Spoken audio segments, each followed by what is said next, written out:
मैले राजालाई वा राज संस्थालाई छोडे भन्दा पनि राज संस्थाले र राजाले मलाई छोडे भन्दाखेरि बढी उपयुक्त हुन्छ जस्तो मलाई लाग्छ।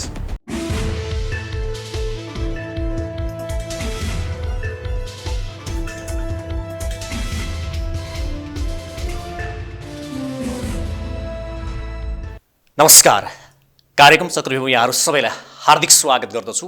म हिमाल बस्नेत। आज हाम्रो कार्यक्रम हुनुहुन्छ राष्ट्रिय प्रजातन्त्र पार्टी नेपालका अध्यक्ष कमल थापा। राप्रपाबाट उहाँ नयाँ पार्टीमा जानुभएको छ र राष्ट्रिय प्रजातन्त्र पार्टी नेपाल स्थापना भए पछाडि कतिपय सन्दर्भमा उहाँमाथि विभिन्न किसिमले आरोप पनि लाग्ने गरेका छन्। त्यसमा उहाँले जवाफ पनि दिइरहनु भएको छ। उहाँलाई सामाजिक सञ्जाल फेसबुकबाट पनि उहाँले आफूमाथि जुन एउटा षड्यन्त्र या त्यो किसिमले चाहिँ अलग अलगमा प्रचार गरिरहेको भनेर पनि उहाँले टिप्पणी गर्नुभएको छ। त्यसमा चाहिँ उहाँले त्यो ढङ्गले पनि प्रतिक्रिया दिइरहनु भएको छ। अब राप्रपा नेपालले अब स्थानीय तहको निर्वाचन नजिकै छ। यस सन्दर्भमा राप्रपा नेपालको योजना के छ र भावी कार्ययोजना पार्टीको दिशा के हो, आज हामी यिनै विषयमा छलफल गर्छौँ। आउनुहोस् उहाँलाई कार्यक्रममा स्वागत गरौँ। स्वागत छ यहाँलाई कार्यक्रममा। हस्, धन्यवाद। आएर हुनुहुन्छ? ठिक छु। अब मैले छलफलको पहिलो प्रश्न हजुरलाई के गरेँ भन्दाखेरि, हजुरले राजतन्त्र र हिन्दू धर्मको एउटा एजेन्डा लिएर लामो समय राप्रपामा राजनीति गर्नुभयो र अहिले चाहिँ तपाईँले राजतन्त्रको मुद्दा छोड्नु भएको छ। अहिले फर्केर हेर्दा चाहिँ राजतन्त्रको मुद्दा लिनु गलत रहेछ भन्ने लागेको छ? लागेको छैन। वास्तवमा नेपालको भू राजनीतिक अवस्था, नेपालको धार्मिक सामाजिक सांस्कृतिक परिवेशमा चुनावी राजनीतिभन्दा माथि उठेको सेरेमोनियल अभिभावकको रूपमा संवैधानिक राज संस्था उपयुक्त हो भन्ने मेरो मान्यता हिजो पनि थियो, आज पनि छ र सैद्धान्तिक रूपमा त्यो मान्यतामा अहिले पनि म कायम छु, सैद्धान्तिक रूपमा। तर अब राजनीतिक र व्यवहारिक रूपमा भने राज संस्थाको पुनर्स्थापना मेरो वा राप्रपा नेपालको कार्यनीति हुने छैन। हामी अब मन, वचन र कर्मले लोकतान्त्रिक मूल्य मान्यताप्रति प्रतिबद्ध रहन्छौँ। वास्तवमा अब यो राज संस्थाप्रति आस्था राखेर निकै लामो समय राजनीतिमा क्रियाशील भएको हुँदा राज संस्थाको एजेन्डालाई छोड्नु पर्दा स्वाभाविक रूपले मलाई अत्यन्तै पीडाबोध पनि हुन्छ। यी तपाईँलाई एउटा प्रश्न गरिहालेँ। जसरी राजतन्त्रको पक्षमा तपाईँले जुन किसिमले आम कार्यकर्ता नागरिकसँग एउटा राजतन्त्रको पक्षमा कमल थापा भनेर एउटा चाहिँ त्यो हाइट पनि थियो। अब तपाईँको एउटा व्यक्तिगत छवि देखेर पनि राजतन्त्रप्रति आस्था राख्ने मान्छे धेरै ठुलो थियो। अब राजतन्त्र छोड्नुको कारण चाहिँ तपाईँले सैद्धान्तिक रूपमा त लिएको छु भन्नुभयो, तर त्यो के कारणले राजतन्त्रको एजेन्डा चाहिँ चट्टै छोड्नुभयो तपाईँले? वास्तवमा यो विषयमा म धेरै चर्चा वा टिका टिप्पणी नगरौँ भन्ने सोचाइमा छु। किनभने मैले किन राज संस्थाको एजेन्डा छोडेँ भनेर भन्दाखेरि मैले विगतमा धेरै ठुलो आस्था र विश्वास गरेको संस्थाका बारेमा नकारात्मक टिका टिप्पणी गर्नुपर्ने हुन्छ। त्यस कारणले सकेसम्म म त्यसलाई अभोइड गर्न चाहन्छु। वास्तवमा ६३ सालको राजनीतिक परिवर्तनपछि जब राज संस्थालाई पाखा लगाइयो, त्यो बेलामा टाउकोमा कात्रो बाँडेर हामीले राज संस्थाको एजेन्डालाई बोकेर हिँड्यौँ। जति बेला राज संस्थाको एजेन्डा बोकेर हिँड्नु भनेको आफ्नो ज्यान हत्केलामा राखेर हिँड्नु जस्तो अवस्था थियो। त्यो स्थितिमा तत्कालीन राप्रपा नेपालले र मैले राज संस्थासहितको प्रजातन्त्रको एजेन्डा बोकेर हिँडेँ। त्यस्तो व्यक्तिले त्यस्तो कठिन र चुनौतीपूर्ण घडीमा राज संस्थाको एजेन्डा बोक्ने व्यक्तिले वा पार्टीले त्यो एजेन्डा अहिले छोड्नु पर्दाखेरि साधारण घटनाले वा साधारण कारणले होइन भन्ने कुरा मलाई लाग्छ त्यो आम जनताले बुझ्दछन् बाहिरी र मानिसहरू यसलाई चकिते परिरहेका छन् कि हो, कमल निश्चय पनि। थापाज्यूले राजतन्त्रको एजेन्डा छोड्नु भनेको त एउटा चाहिँ यो गम्भीर विषयले एउटा लिएको छ। हो, निश्चय पनि स्वाभाविक रूपले मैले जुन किसिमबाट राज संस्थाको एजेन्डाको पक्षमा अनेक किसिमका आरोप प्रत्यारोप आक्रमणका बावजुद त्यसलाई बोकेर हिँडे, त्यो किन छोड्यो भन्ने कुरा, किन छोड्नु पर्यो होला भन्ने कुरा पनि मलाई लाग्छ आम जनताले, मेरा सहयोगी शुभचिन्तकहरूले राम्रोसँग विश्लेषण र समीक्षा गरिदिनुहोस् भन्ने म चाहन्छु। मेरो कुनै स्वार्थले वा कुनै रहरले मैले यो एजेन्डा छोडेको होइन। मेरो अहिले के स्वार्थ हुन्छ? एउटा बनी बनाऊ पार्टीबाट अलग भएर मैले शून्यबाट फेरि एउटा नयाँ पार्टी सिर्जना गर्न खोजिराखेको छु। अहिलेको अवस्थामा हामीले तत्कालीन कुनै परिणाम पाउन सक्ने अवस्था छैन। तथापि किन यो बाटोमा मैले लागेँ, त्यसको पछाडि पक्कै पनि कारण छ भन्ने कुरा बुझ्दिनको निमित्त कारण त बाहिर आए अनुसार राजाले तपाईँलाई अध्यक्षमा पराजित गर्नको लागि भूमिका खेल्नुभयो, जसले गर्दा कमल थापाले राजतन्त्रको एजेन्डा छोड्नुभयो भन्ने बाहिर आयो। यही त सत्य होला नि, होइन? अनि यसलाई चाहिँ वास्तवमा म एउटा अनुरोध के गर्न चाहन्छु भने मैले राजालाई वा राज संस्थालाई छोडे भन्दा पनि राज संस्थाले र राजाले मलाई छोडे भन्दाखेरि बढी उपयुक्त हुन्छ जस्तो मलाई लाग्छ। तपाईँले छोडेको भन्दा नि राजतन्त्रले या राजाले कमल थापालाई बिर्सनुभयो, छोड्नुभयो या हराउन खोज्नुभयो? त्यस्तो देखिन्छ। हेर्नुहोस्, त्यही नै घटनाक्रम त्यही देखिन्छ। तर अब यहाँले धेरै जोड गरेको हुनाले म अलिकति सन्दर्भलाई प्रष्ट पार्न चाहन्छु। वास्तवमा राज संस्था पाखा लगाइसकेपछि राज संस्थालाई पाखा लगाउने काम निश्चय पनि जनताको प्रत्यक्ष अभिमतबाट भएको होइन। तर त्यो पाखा लागिसकेपछि पुनर्स्थापना गर्नु अत्यन्तै कठिन र चुनौतीपूर्ण काम थियो र राजनीतिक दलहरू त्यसको निमित्त तयार थिएनन् र अहिले पनि छैनन्।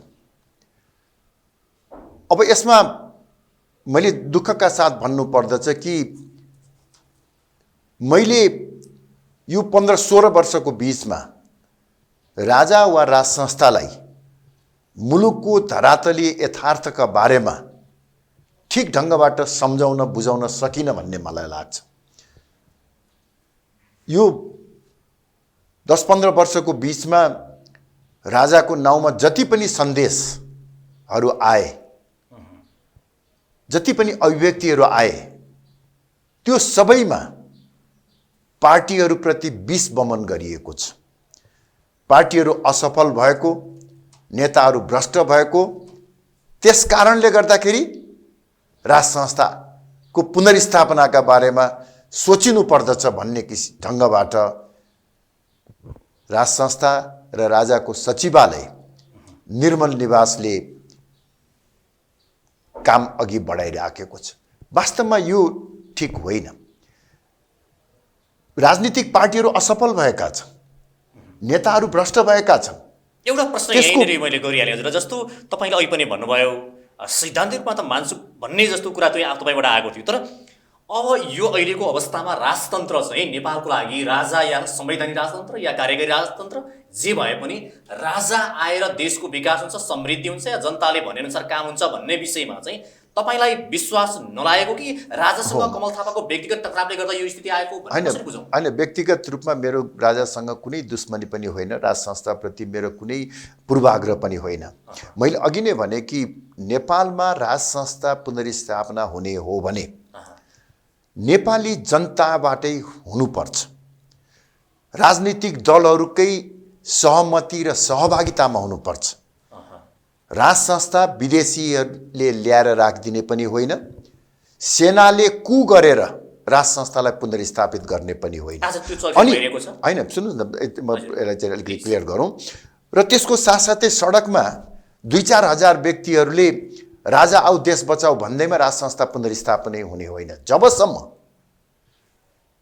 राजनीतिक दल र जनताको समर्थन सहभागिता हुँदैन तबसम्म राज संस्था पुनर्स्थापना हुन सक्दैन। यो कुरा मैले पटक पटक राजालाई सम्झाउने बुझाउने प्रयास गरेँ। राजनीतिक दलहरूसँग सम्बन्ध सुधार गर्नको निमित्त आग्रह गरेँ। तर राजाको सचिवालयको अदूरदर्शिताको कारणले गर्दाखेरि उनीहरूको रणनीति के भयो भने पार्टीहरूलाई असफल प्रमाणित गर्ने र त्यसको पार्टीको ठाउँमा चाहिँ राजा ल्याउने। पार्टी एउटा पार्टी असफल भयो भने अर्को पार्टी आउँछ। प्रजातान्त्रिक व्यवस्थामा कांग्रेस असफल भयो भने एमाले आउँछ। एमाले असफल भयो भने भोलि राप्रपा नेपाल आउला, अथवा अरू कुनै पार्टी आउला। पार्टीहरू असफल भएर राजतन्त्र आउने र राजाले शासन गर्ने भन्ने होइन भन्ने कुरा मैले राज संस्थाका सचिवालयलाई बुझाउन सकिन र उहाँहरू जहिले पनि राजनीतिक दलहरूका विरुद्धमा मात्रै आफूलाई प्रस्तुत गर्न चाहनुभयो। राजा र राजनीतिक दलहरूको बीचको दूरी झन्झन बढेर गयो। एकातिर यो कारण रह्यो भने अर्कोतर्फ खास गरी राप्रपालाई जब हामीले बिस्तारै बलियो बनाउँदै जान्छौँ, पटक पटक राप्रपालाई प्रहार गर्ने काम राजाको सचिवालय र निर्मल निवासबाट भयो। पटक पटक 73 सालमा पार्टी फुटाउने काम होस् वा गएको 3-4 वर्षको बीचमा साना समूहहरू खडा गरेर यो राप्रपामा आएको टुटफुट पनि राजाकै कारणले हो। निश्चय पनि यो त स्वतः प्रमाणित छ। तपाईको तत्कालीन 2073 सालमा जब मैले बडो मेहनत गरेर तत्कालीन राप्रपा नेपाल र राष्ट्रिय प्रजातन्त्र पार्टीलाई एकीकरण गरे। 10 वर्षसम्म गणतन्त्र र धर्मनिरपेक्षताको एजेन्डा बोकेर हिँडेका पशुपति शमशेर, प्रकाश चन्द्र लोहनी, लोकेन्द्र बहादुर चन्द जस्ता व्यक्तित्वहरूलाई पनि हाम्रो एजेन्डाको पक्षमा सहमति गराएर मैले पार्टी एकीकरण गरेँ। तर पार्टी एकीकरण भएको 6 महिना पुग्दा नपुग्दै हो पात्रको रूपमा अरू अघिल्तिर देखा परेका थिए। तर मेरो यही हातले हस्ताक्षर गरेर सांसद र मन्त्री बनाएका 10 जना व्यक्तिहरूलाई निर्मल निवासका सचिवहरूले घर घरमा बोलाएर वा घर घरमा गएर कमल थापालाई साथ नदिनु, पार्टी फुटाउनुको निमित्त पशुपति शमशेरको पक्षमा हस्ताक्षर गर्नु भनेर चाहिँ उनीहरूले प्रभावित गरे, जसको कारणले पार्टी फुट्यो। के फाइदा भयो भन्नुहोस् त? हामी बल्ल बल्ल त्यसैले म भन्दै एउटा प्रश्न मैले त्यहाँ हजुरले त्यही गरेँ कि अब राजतन्त्रलाई पुनर्स्थापना गर्न नसकिने भइयो। तपाईँ लामो समय राप्रपामा रहनुभयो या चाहिँ विभिन्न किसिमले राजाले पार्टी फुटाउनको लागि भूमिका खेल्नुभयो भन्ने कुरा गर्नुभयो। अब राजतन्त्रलाई पुनर्स्थापना गर्न नसक्ने अवस्था सृजना भइसकेपछि तपाईँले राजतन्त्रको नारा छोड्नु भएको? त्यो पनि होइन। वास्तवमा मैले जति बेला राज संस्थाको एजेन्डा बोकेर हिँडेको थिएँ त्यो बेलामा के राज संस्था पुनर्स्थापना हुन सक्छ भन्ने धरातलीय अवस्था थियो र? थिएन नि। अत्यन्तै प्रतिकूल अवस्था थियो। अहिले चाहिँ सके छैन, अहिलेको चाहिँ भन्दिनुहोस् न यो सिनेरियो। त्यस्तो अवस्थामा मैले राज संस्थाको एजेन्डा बोकेर हिँडेँ। तर अहिले मैले राज संस्थाको एजेन्डा छोड्नुपर्ने मुख्य कारण के हो भनेदेखि राज संस्था भनौँ या राजाको सचिवालयले नेपाली जनताको समर्थन प्राप्त गर्ने राजनीतिक दलहरूसँग सहकार्य गर्नुको सट्टा वैमनस्यता बढाउने काम गरियो। राजावादी पार्टीलाई रिमोट कन्ट्रोलबाट चलाउने, राप्रपालाई एउटा सामाजिक आर्थिक राजनीतिक रूपान्तरण गर्ने राजनीतिक शक्तिको रूपमा होइन, राज संस्था पुनर्स्थापना सङ्घर्ष समितिको रूपमा परिणत गर्न खोजियो। र मैले जुन किसिमको एउटा चाहिँ मान्यता बोकेर हिँडेको थिएँ कि राजा वा राज संस्था भनेको राजनीतिभन्दा माथि उठेको हुन्छ, त्यो मान्यतामाथि आघात पुर्याउने काम भएपछि मैले मेरो मात्र कुरा होइन, मेरो कारणले गर्दाखेरि हजारौं युवाहरू यो पार्टीमा लागेका छन्। ती युवाहरूलाई अब म अन्धकारमा राख्न चाहन्न। उनीहरूलाई भन्नुभएको छ। त्यही त मैले चाहिँ भन्न खोजेँ के भने जो पार्टीका युवा व्यक्तिहरू साथीहरू हुनुहुन्छ धेरै ठुलो जमातमा छन्, उनीहरूलाई म अब चाहिँ झुक्क्याउन चाहन्न, म उनीहरूलाई चाहिँ अन्धकारमा राख्न चाहन्न। मैले अहिले पनि भनेको छु, जसलाई नेपालमा राज संस्था चाहिन्छ भन्ने मान्यता ठिक लाग्छ उहाँहरू आफ्नो ढङ्गबाट जान सक्नुहुन्छ। तर मैले भनिदिनुपर्छ प्रष्ट रूपमा, हिजो चाहिँ राज संस्थाको पक्षमा मैले आम जनतालाई आकर्षित गर्ने प्रयास गरेँ। तर अहिले जब म आफै यो एजेन्डा अब स्थापित हुन सक्दैन, यो एजेन्डा अनुसार एउटा आदर्श सेरेमोनियल संवैधानिक भएर बस्नको निमित्त राजा तयार छैनन् भन्ने कुराको जब मलाई पूर्ण रूपमा अनुभूति भइसकेपछि मैले फेरि पनि जनतालाई चाहिँ होइन तपाईहरूले चाहिँ राज संस्थाको एजेन्डामा पक्षमा दिनुहोस् भनेर मैले भन्न सक्ने अवस्था भएन र मैले पनि त्यो धरातलमा उभिनु चाहिँ मेरो आफ्नै अन्तरआत्मालाई बेइमानी गर्नु मैले देखिराखेको छु, मैले भोगिराखेको छु कि राज संस्था सेरेमोनियल रूपमा रहनको निमित्त तयार छैन। तपाईको पार्टी त्यसो भए राष्ट्रिय प्रजातन्त्र पार्टी नेपाल यति बेला राजतन्त्रवादी भयो त भएन नै कि त गणतन्त्रवादी? म यसलाई हेर्नुहोस् के प्रश्न पार्न चाहन्छु भने नेपालको इतिहासमा चाहे त्यो एकीकरणको निमित्त होस्, चाहे त्यो प्रजातन्त्रको स्थापनाको निमित्त होस्, चाहे राष्ट्रियताको सुदृढीकरणको निमित्त होस्, चाहे देशको आर्थिक विकासको निमित्त होस्, विगतमा राज संस्थाले महत्त्वपूर्ण योगदान पुर्याएको छ।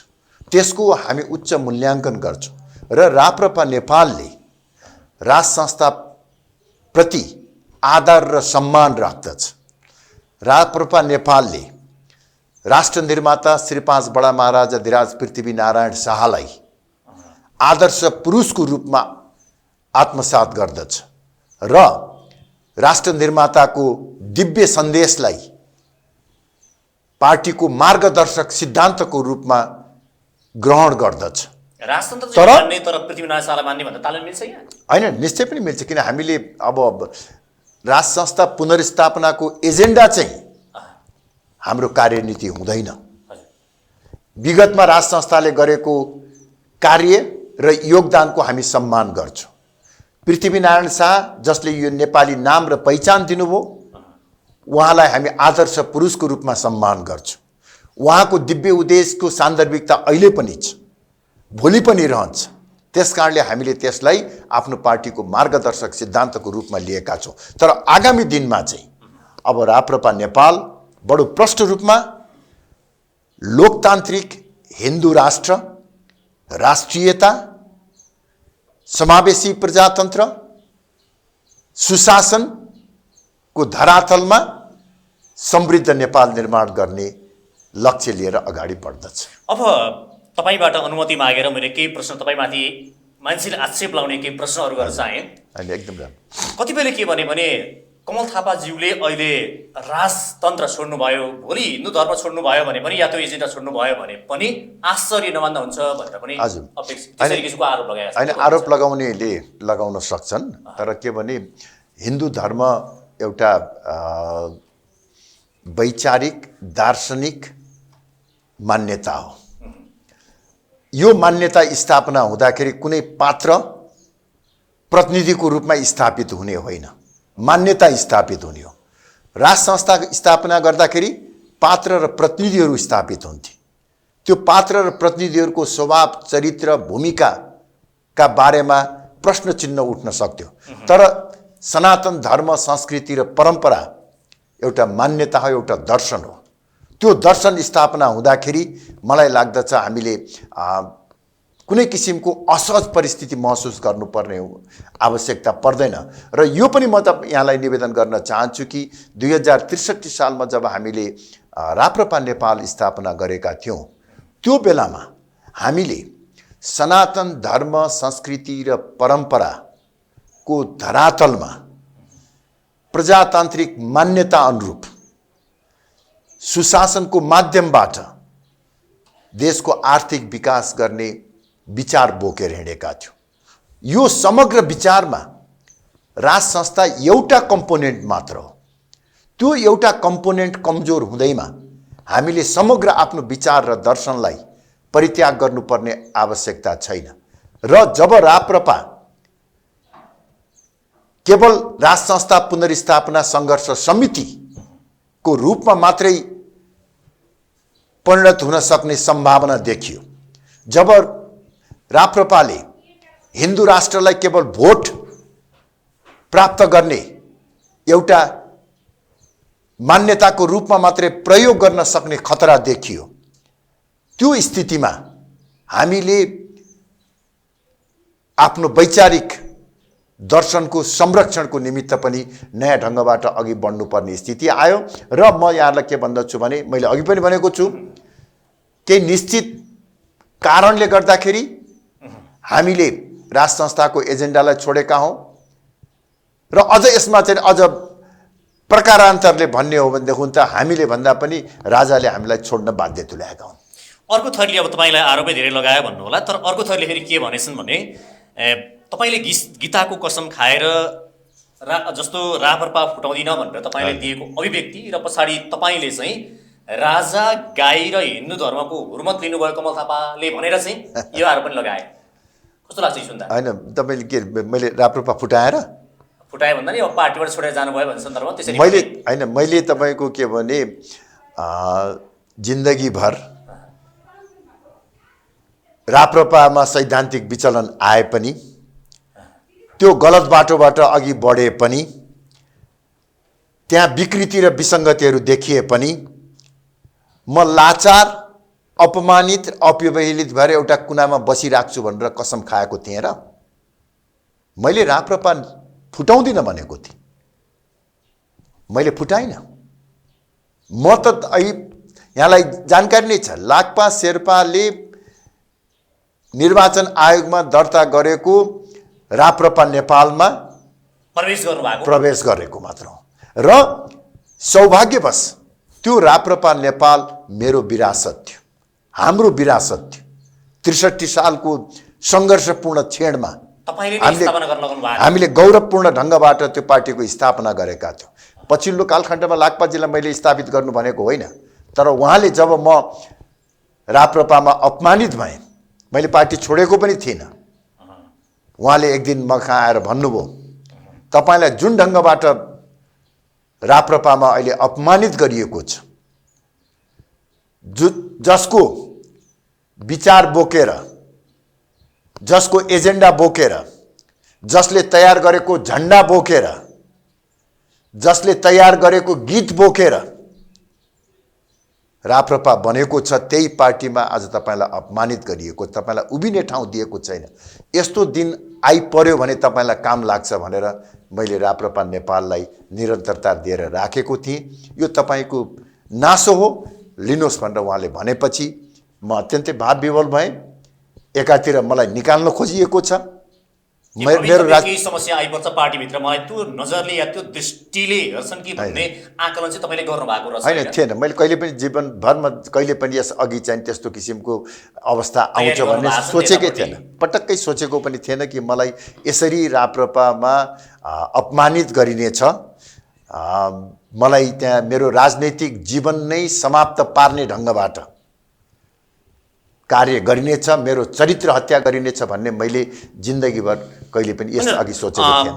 कमल थापाले हारलाई स्वीकार गर्नु भएन, उहाँ अध्यक्ष नभई बस्नै नसक्ने अवस्थाले उहाँले पार्टी छोड्नुभयो भन्ने आरोप पनि लगाए। होइन, प्रकारान्तरले कता कता त्यस्तो देखिन्छ पनि, तर त्यसमा कुनै सत्यता छैन।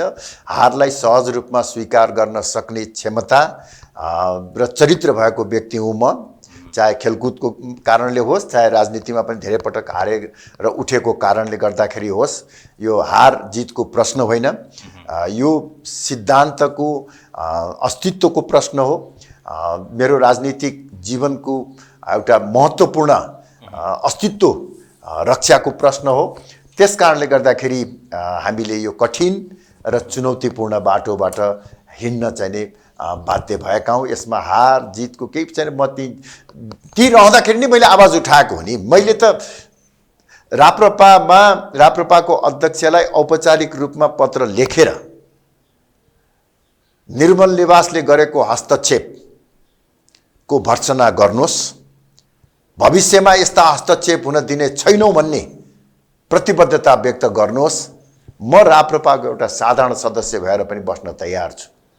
तर जब मेरो त्यो मागहरूमाथि कुनै सम्बोधन भएन, मैले दुई पटक लेखिएको पत्रलाई रद्दीको टोकरीमा फाल्ने काम गरियो।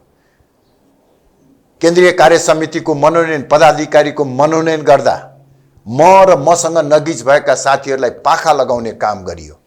यो अवस्थामा कुनै पनि राजनीतिक व्यक्तिले निरीह भएर बस्न सक्दैन र म हार्न तयार हुन्छु, हारेर भाग्न तयार हुन्न, पलायन हुन तयार हुन्न। म आफ्नो विचारको अस्तित्वको रक्षाको निमित्त अगाडि बढेको छु र म तपाईलाई चाहिँ के चाहिँ अहिले स्पष्ट पनि पार्न चाहन्छु भने हेर्नुहोस्, हिजो अत्यन्तै प्रतिकूल असहज अवस्थामा अत्यन्तै नकारात्मक ठानिएको एजेन्डा बोकेर त मैले आम जनताको सहयोग र सद्भावबाट राप्रपा नेपाललाई काङ्ग्रेस र कम्युनिस्ट पछिको तेस्रो शक्ति बनाउन सफल भएँ भने अहिले त परिस्थिति पनि सहज छ, एजेन्डा अत्यन्तै लोकप्रिय छ। मलाई लाग्छ हेर्नुहोस्, यो अहिले जुन तपाईँले भन्नुभएका कुराहरू जो कतिपयले प्रायोजित रूपमा ममाथि आरोप लगाइराखेका छन्, चाहे त्यो पार्टी फोडेर गएको कुरा होस्, चाहे त्यो गीता छोएर चाहिँ कसम खाएको कुरा होस्, चाहे राजाको एजेन्डा छोड्यो भन्ने कुराहरू छन्, यो कति दिनसम्म रहन्छ र यो आरोपहरू कहिलेसम्म रहन्छ? 6 महिना, वर्ष दिन?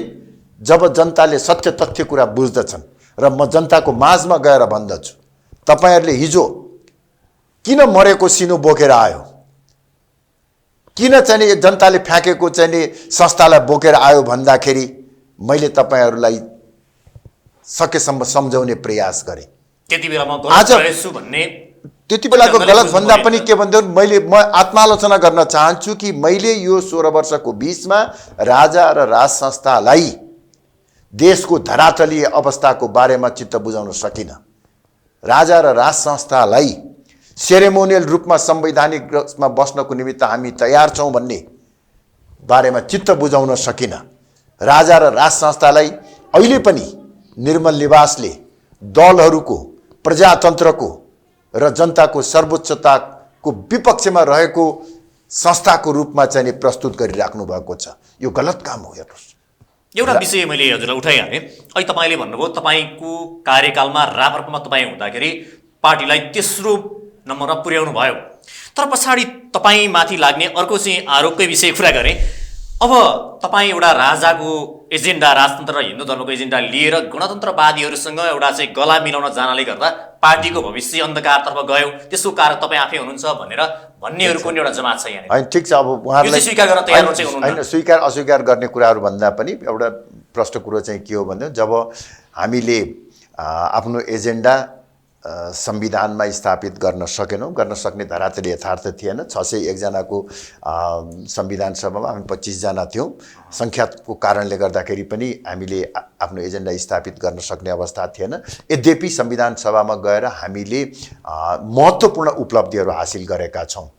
त्यसको बारेमा अहिले चर्चा नगरौँ समयको अभावले गर्दाखेरि। तर यति चाहिँ म यहाँलाई के भन्न चाहन्छु भने, हेर्नुहोस्, अब एउटा विडम्बना पनि छ। हिजो जसले मलाई चाहिँ नि राजा बोकेर आयो भनेर आरोप लगाउँथे, आज तिनै व्यक्तिहरू फेरि राजा छोड्यो भनेर पनि अरण्य रोदन गरिराखेका छ।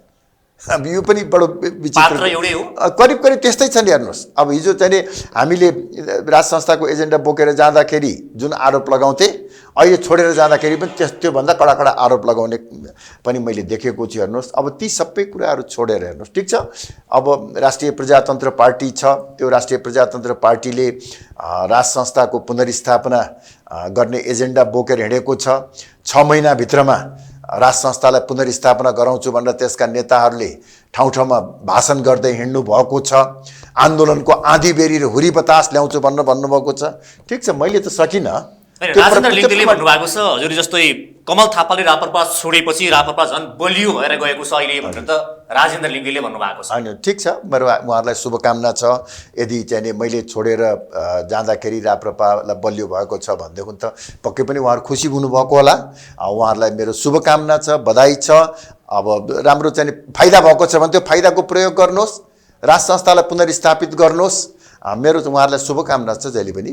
तपाईँले अघि एउटा कुरा भन्नुभयो, तर यसमा मैले दोहोऱ्याएर प्रश्न गर्नुपर्ने विषय त होइन, तैपनि जुन तपाईँले मैले गीताको कसम खाएर जुन रापरपा फुटाउने छैन भनेर भनेको कुरा सत्य हो, तर मैले रापरपा फुटाएको होइन छोडेर गए पो त हो भनेर तपाईँले यो ढङ्गले जवाफ दिनुभयो नि। वास्तवमा तपाईँले फुटाउँदैन भनेको चाहिँ सत्य हो, तर रापरपा छोडेर जान्न चाहिँ भन्नुभएको रहेनछ होइन? भनेको थिएन, कहिले पनि भनेको थिएन। मान्छे किन अब जिन्दगीभर तपाईँको एउटा पार्टीमा चाहिँ चित्त नबुझ्दै पनि कोही बस्न सक्छ र कृष्णप्रसाद भट्टराई चाहिँ नेपाली काङ्ग्रेसमा रहन सक्नु भएन जीवनको अन्तिम चरणमा। गणेशमान सिंह अन्तिम अवस्थामा नेपाली काङ्ग्रेसमा हुनुहुन्थेन, उहाँको मृत्यु हुँदाखेरि उहाँ नेपाली काङ्ग्रेस हुनुहुन्थेन नि। जीवनभर मान्छे पार्टीको गणेशमान कृष्णप्रसाद भट्टराई त नेपाली काङ्ग्रेसको संस्थापक नेता हुन्, तर आफूलाई चाहिँ सैद्धान्तिक रूपमा कतिपय कुरा चित्त नबुझेपछि आफूले जन्माएको पार्टी पनि छोड्नुपर्छ। त्यही पीडा मैले पनि भोगेको हुँ। हेर्नुहोस्, मैले वास्तवमा राप्रपाको स्थापना 2047 सालमा भएको भए तापनि राप्रपाको नयाँ अवतार 2063 सालपछि खडा भएको, त्यसको विचार, त्यसको सङ्गठन, त्यसको चाहिँ सम्पूर्ण तपाईँको जुन एउटा राजनीतिक पुँजी हो त्यो मैले निर्माण गरेको। त्यो सम्पूर्ण कुरा ध्वस्त हुन लागेको अवस्थामा मैले चाहिँ तपाईँको फेरि त्यो त्यसप्रति माया मोह राखेर बसिराख्ने भन्ने त कुरा आउँदैन नि। तर जस्तो बहादुरले त त्यही पार्टीभित्र सङ्घर्ष गर्छ, पार्टीलाई रूपान्तरण गर्छ, नेतालाई रूपान्तरण गर्छ र एउटा सिद्धान्तको बहस गर्छ भनेर भन्छन्, तर पार्टी छोडेर जानु चाहिँ कायरता हो भन्छन् नि। कस्तो लाग्छ यहाँलाई? ठिक छ, होइन, अब कसैले त्यो भन्छन् भनेदेखि अब त्यसमा पनि मलाई चाहिँ कुनै प्रतिवाद गर्नु छैन। म आफ्नो विचारमा बडो स्पष्ट छु। मलाई लाग्छ के भनेदेखि मैले अहिले जुन बाटो हिँडेको छु, अब म राष्ट्रिय राजनीतिको मूलधारमा आइपुगेको छु। एउटा संवैधानिक शक्तिको रूपमा अब राप्रपा नेपाललाई म अगाडि बढाउँछु। हिन्दू राष्ट्रको पुनर्स्थापना हाम्रो मुख्य एजेन्डा हुन्छ। अहिले चाहिँ देशमा भ्रष्टाचार, बेरोजगारी, गरिबी छ, त्यसकारणले सुशासन हाम्रो उच्च प्राथमिकता हुनेछ र एउटा सबल र समृद्ध नेपाल निर्माण गर्ने हाम्रो चाहिँ प्रयास हुनेछ। अब जसले जे आरोप लगाउनु भए तापनि लगाउँछन्, मैले हरेक कुराको खण्डन गरेर पनि साध्य चल्दैन। अब एउटा हजुरले भन्दै गर्दाखेरि तपाईँले राजतन्त्रको पुनर्स्थापना हुने सम्भावना नदेखे पछाडि या राजाले हस्तक्षेप गरेपछि राजतन्त्र छोड्नुभयो, भोलि हिन्दू धर्म पनि पुनर्स्थापना हुने सम्भावना नभएपछि चाहिँ तपाईँले हिन्दू धर्म छोड्नुहुन्छ होला नि? होइन, फेरि मैले अघि पनि अलिकति म खालि यसलाई चाहिँ प्रश्न पारौँ के भने राज संस्था शासकीय स्वरूपसँग सम्बन्धित छ। त्यो शासकीय स्वरूप हुँदाखेरि एउटा व्यक्ति, पात्र, प्रतिनिधि सँगै आउँछन् चाहिँ। त्यो अवस्थामा पात्र प्रतिनिधिहरूको चरित्र स्वभाव पनि सँगसँगै आउँछ। त्यसले गर्दा त्यसको बारेमा धेरै ठुलो बहस र विवाद हुन्छ। तर जहाँसम्म हिन्दू राष्ट्र वा सनातनी धर्म, संस्कृति र परम्पराको कुरा छ, यो एउटा दर्शन हो, यो मान्यता हो। त्यसकारणले गर्दाखेरि यो मान्यता त कसैले छोड्नै सक्दैन। अहिले नेपाली काङ्ग्रेस र कम्युनिस्ट पार्टीहरू पनि यो मान्यताभन्दा टाढा हुनुहुन्न। खालि उहाँहरूले यसलाई चाहिँ नमान्यता पनि तपाईँको चाहिँ बहुसङ्ख्यक जनताले त्यसप्रति आस्था राखेको कारणले गर्दाखेरि पनि उहाँहरू धर्म, संस्कृति, परम्पराको रक्षाको कुरा त गरिराख्नुहुन्छ नि। हामीले चाहिँ फरक कुरा के हो भनेदेखि उहाँहरूले भोटको निमित्त यो मान्यतालाई कुनै न कुनै ठाउँ दिन खोजिराख्नु भएको छ। हामी आफ्नो एउटा जीवनको दर्शनको रूपमा त्यसलाई प्रयोग गर्न चाहन्छौँ, राष्ट्रको चाहिँ मान्यताको रूपमा स्थापित गराउन चाहन्छौँ। त्यसकारणले गर्दाखेरि हेर्नुहोस्, अब मलाई लाग्छ के भन्दैन, हामीले राज संस्था किन छोडेन भन्ने कुरा भन्दा पनि अब जे भए पनि मैले चाहिँ त्यो एजेन्डाबाट आफूलाई मुक्त तुल्याइसकेको छु। अबको कुरा भनेदेखि हिन्दू राष्ट्र कसरी स्थापना गर्ने भन्नेतर्फ हो। यो चाहिँ यसमा मलाई लाग्छ अब यसमा मैले बहस छुट्याएँ, यसमा चाहिँ अन्त्य गरेँ। अब एउटा सानो तपाईँले आफैले फेसबुकमा चाहिँ लेख्नु भएको रहेछ, जसरी मेरा चरित्र हत्या गर्नेहरू योजनाबद्ध रूपमा लागेका छन् भनेर तपाईँले चाहिँ सामाजिक सञ्जाल फेसबुकमा लेख्नु भएको छ। त्यसमा चाहिँ कतिपय सन्दर्भमा चाहिँ अरू मान्छेहरूले, अब मैले यसो हेरेँ, यसमा चाहिँ अन्तिम एउटा तपाईँले त्यो प्रतिक्रिया हेरेँ। जस्तो तपाईँले अब गीताको कसम खाएर एउटा त्यो तोड्नु भयो भन्ने भयो र उहाँकै अब एउटा किसिमको चरित्र बुझ्न सकिएन, कसरी हत्या गर्नु भनेर लेखेका छन्। कस्तो लाग्छ यो? ठिक छ, अब सबै यस्तो कुराहरूको मैले जवाब दिइराख्नुपर्ने जरुरी छैन। हेर्नुहोस्, अब यो सबै चरित्र हत्या गर्न खोजिरहेको छ। होइन, त्यो त मैले भनिहालेँ। अब जुन किसिमबाट अहिले तपाईँले जुन प्रश्नहरू चाहिँ गर्नुभयो, यो राजनीतिमा प्रजातान्त्रिक मूल्य मान्यता भएको देशमा समयकाल परिस्थिति अनुसार हामीले आफ्नो राजनीतिक मान्यतालाई पनि परिमार्जन गर्दै जानुपर्छ। जडसूत्रवादी ढङ्गबाट कोही पनि अगाडि बढ्न सक्दैन। आजभन्दा चाहिँ नि 50 वर्ष अगाडिको नेपाली काङ्ग्रेस वा तपाईँको 50 वर्ष अगाडिको कम्युनिस्ट पार्टीहरू यथावत स्थितिमा छन् र कुनै बेला त्यो नेपाली काङ्ग्रेसले राज संस्था, संवैधानिक राज संस्था लगायतका एजेन्डाहरूमा उसको पनि आस्था र विश्वास थियो, उसले पनि छोडेर गयो। मैले केही समय प्रयास गरेँ, नेपालको निमित्त त्यो आवश्यक छ भन्ने लाग्यो, म पनि असफल भएँ। राज संस्थाको विषयमा म असफल भएँ। हेर्नुहोस्, यो कुरालाई म स्वीकार गर्छु, आत्मालोचना गर्छु र अब म राष्ट्रिय राजनीतिको मूलधारमा प्रजातान्त्रिक मूल्य र मान्यता र जनताको सर्वोच्चता लाई स्वीकार गरेर अगाडि बढ्न तयार छु। त्यसकारणले गर्दाखेरि स्वीकार गर्नुभएको हो होइन, अब अहिलेको संविधान र संवैधानिक व्यवस्थालाई हामीले स्वीकार गरेका छौँ। अब मैले अलिकति तपाईँको पार्टीको अब स्थानीय तहको निर्वाचनको विषयमा केही प्रश्नहरू छन्। स्थानीय तहको निर्वाचन अब वैशाख 30मा घोषणा भइसकेको छ। तपाईँको पार्टी भर्खरै निर्माण भएको छ, अगाडि बढ्दै हुनुहुन्छ। के छ योजना, के छ? तपाईँहरू गठबन्धन गरेर अगाडि बढ्ने प्लान हुन्छ कि तपाईँहरू सिङ्गल अगाडि बढ्ने योजनामा हुन्छ कि यसपालि चाहिँ अब स्थानीय तहको निर्वाचन नउभ्यौँ भन्नेमा हुन्छ कि? होइन, स्थानीय चुनावमा हामी भाग लिन्छौँ। अब हामीहरूको धेरै ठुलो महत्त्वाकांक्षा छैन। भर्खरै पार्टीको सङ्गठन निर्माण को काम भइराखेको हुनाले अहिले नै धेरै ठाउँमा अत्यन्तै महत्त्वाकांक्षी भएर हामी अगाडि बढ्न सक्ने अवस्था पनि छैन। तर यो चुनावमा हामी पार्टीको खुट्टा टेक्ने ठाउँ धरातल निर्माण गर्छौँ। हाम्रो मुख्य अबको ध्यान भनेको संसदीय चुनाव हो। केही अङ्कगणित पनि तयार पार्नु भएको छ? हामी 753 मध्ये मोटामोटी यतिमा चाहिँ हामीले विजय प्राप्त गर्छौँ भन्ने केही? अब म अहिले त्यो सङ्ख्या पनि उल्लेख गर्न चाहन्न। यसमा धेरै पक्षहरू छन्। हामीले केही राजनीतिक दलहरूसँग सहकार्य पनि गर्नुपर्ने हुन्छ, त्यसको प्रयास पनि गरिराखेका छौँ। र अहिले यो स्थानीय चुनावमा पार्टीको खुट्टा टेक्ने ठाउँ हामी बनाउँछौँ। संसदीय चुनावबाट राप्रपा नेपाललाई राष्ट्रिय पार्टी बनाउँछौँ। त्यसपछि हामी चाहिँ छलाङ मार्ने काम गर्छ। हेर्नुहोस्, यसमा पनि मैले धेरै प्रश्न गर्ने अन्य प्रश्न केही छन्। जस्तो एमसिसीका विषयमा भर्खरै अब केही समय अगाडि एमसिसी पारित भयो, अनुमोदन भयो।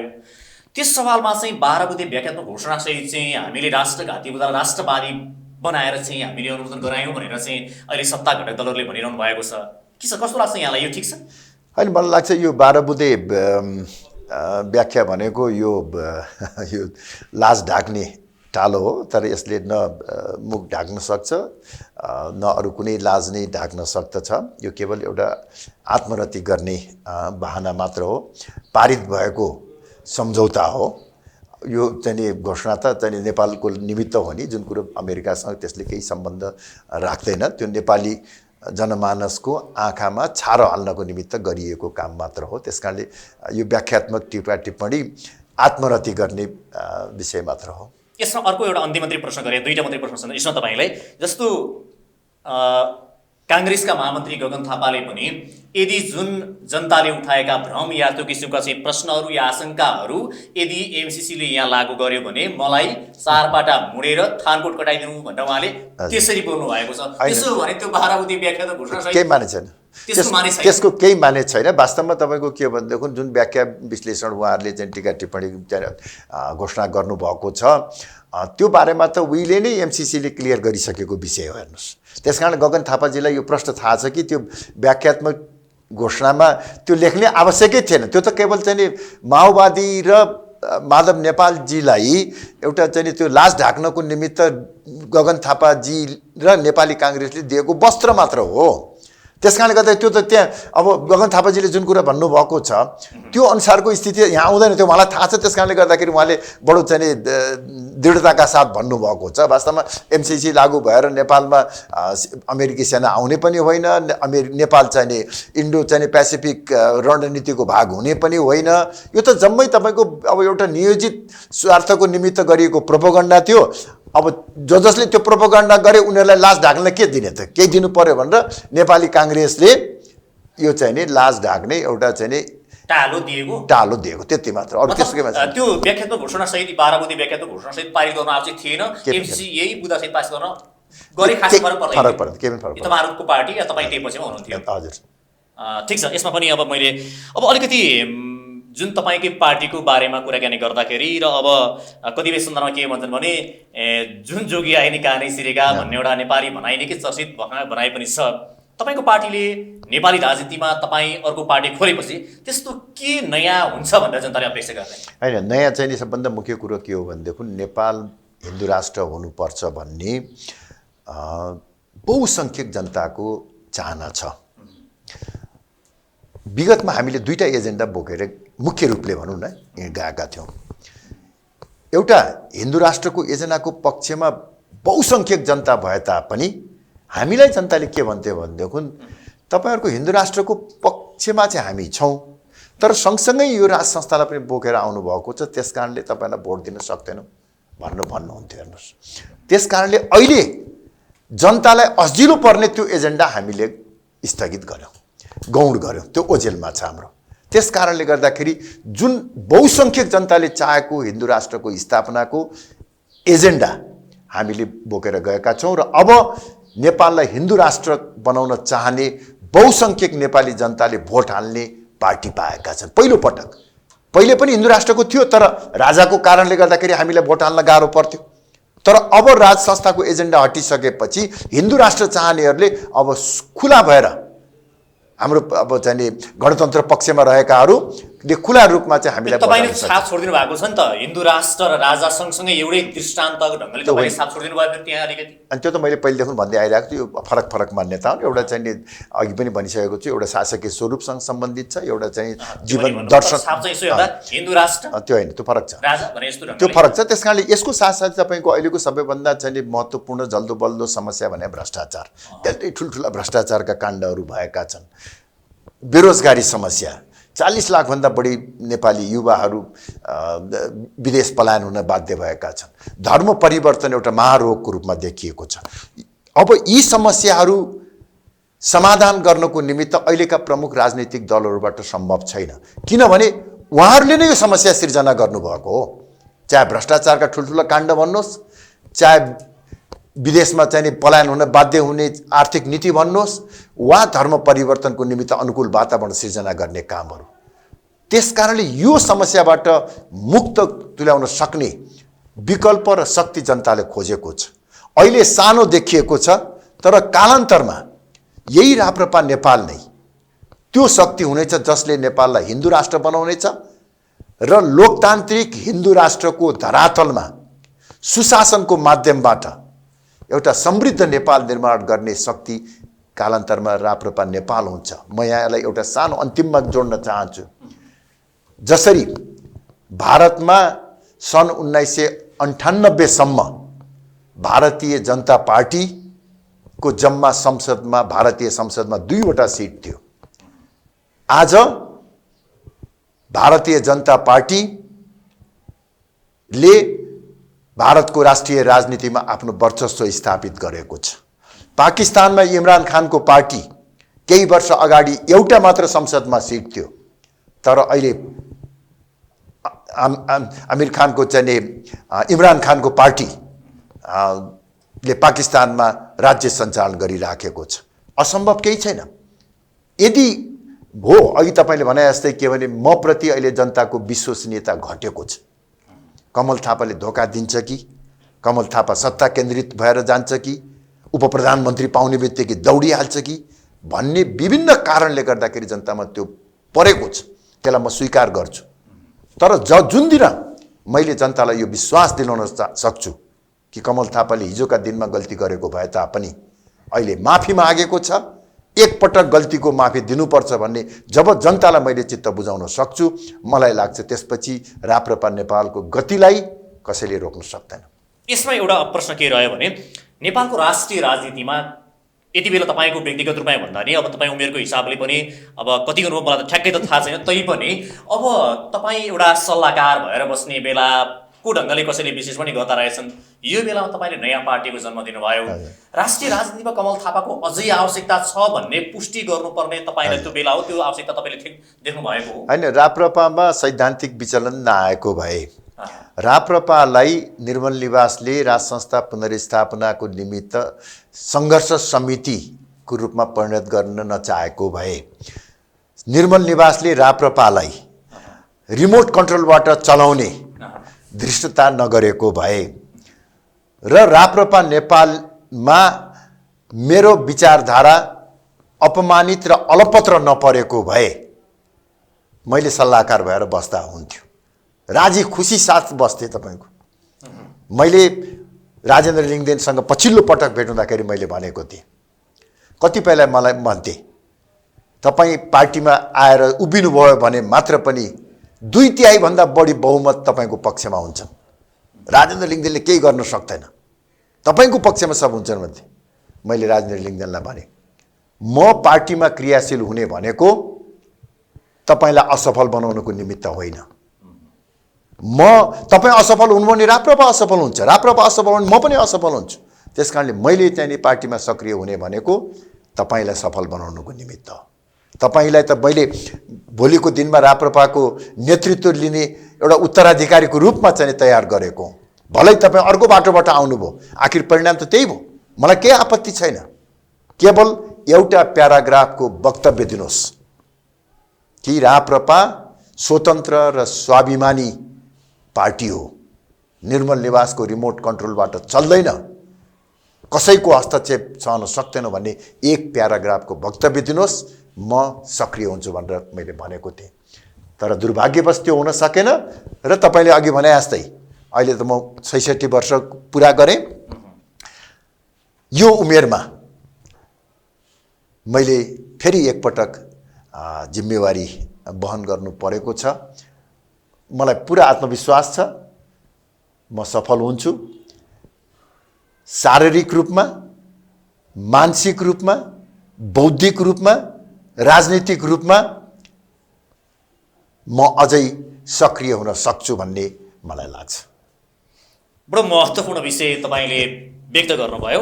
अब जसरी नयाँ पार्टीको हिस्ट्री हेर्दाखेरि कुनै पार्टीबाट चोइटिएर गएका हुन्, नयाँ पार्टी स्थापना पछिल्लो समयको सिनेरियो हेर्दाखेरि ती पार्टीहरू सफल भएको हिस्ट्री त्यति धेरै रहेनछ, तपाईँले पनि हेर्नु भएको छ। अब हिजो बाबुराम भट्टराईले नयाँ शक्ति खोलेर एउटा किसिमले देशभरि जानुभयो, तर नयाँ शक्ति आज सबै बिलायो।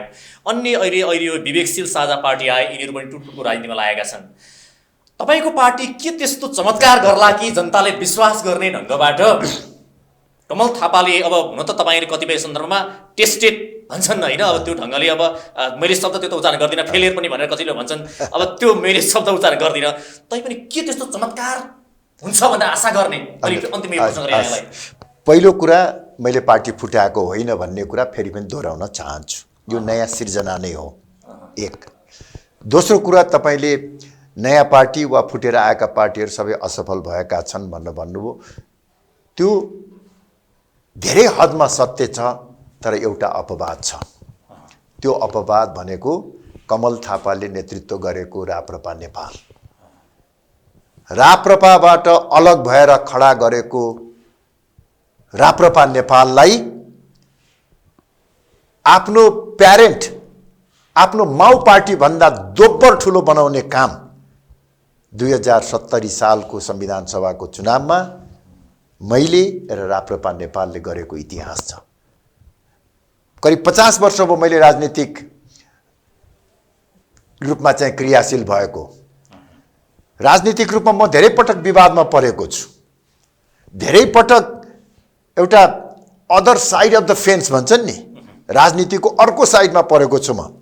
चाहे 47 साल भन्नुहोस्, चाहे 63 साल, नियतिले मलाई त्यस्तै रूपमा चाहिँ लिएर आएको छ। म धेरै पटक हारेको छु, लडेको छु, तर फेरि उठेर फेरि तयारी गरेर अगाडि बढेको छु। यो 50 वर्षको राजनीतिक जीवनमा मलाई राजनीतिक रूपमा धेरै आरोप लागेको छ, अहिले पनि लागेको छ, तर मेरो नैतिकता, मेरो चरित्र, मेरो नियत माथि आजसम्म कसैले प्रश्न चिन्ह उठाउन सकेको छैन। कमल थापाले भ्रष्टाचार गर्यो, कमल थापा चरित्रहीन भयो, कमल थापा भन्ने कसैले गरेको छैन। राजनीतिक रूपमा त राजनीतिक व्यक्तिलाई पक्ष विपक्षमा आरोप लाग्न सक्छ। यो मेरो एउटा ठुलो नैतिक पुँजी हो र मैले अघि नै भने कि म रात दिन मेहनत गर्न सक्छु, मेची महाकाली घुम्न सक्छु, विचार दिन सक्छु, नेतृत्व दिन सक्छु र मलाई पुरा विश्वास छ तपाईँले अघि भने जस्तै नेपालको राजनीतिमा केही वर्ष पछाडि अघि तपाईँले भनेको नयाँ र फुटेको पार्टी कहिले पनि सफल हुन सकेको छैन भन्ने तथ्यलाई फेरि एकपटक झुटो प्रमाणित गरेर राप्रपा नेपाललाई स्थापित गर्छु। हस्, महत्त्वपूर्ण समय उपलब्ध गराइदिनु भयो। महत्त्वपूर्ण विचारको लागि पनि यहाँलाई धेरै धेरै धन्यवाद। हस्, धन्यवाद। आज हाम्रो कार्यक्रम हुन्थ्यो राष्ट्रिय प्रजातन्त्र पार्टी नेपालका अध्यक्ष कमल थापा। उहाँसँग आज हामीले राष्ट्रिय प्रजातन्त्र पार्टीका योजना, कार्यक्रम र स्थानीय तहको निर्वाचन अगाडि बढ्दै गर्दाखेरि उहाँहरूको तयारी के छ यावत विषय छलफल गऱ्यौँ। यो सँगै आजको कार्यक्रमको निर्धारित समय सकिएको छ। मलाई पनि बिदा दिनुहोस्। नमस्ते।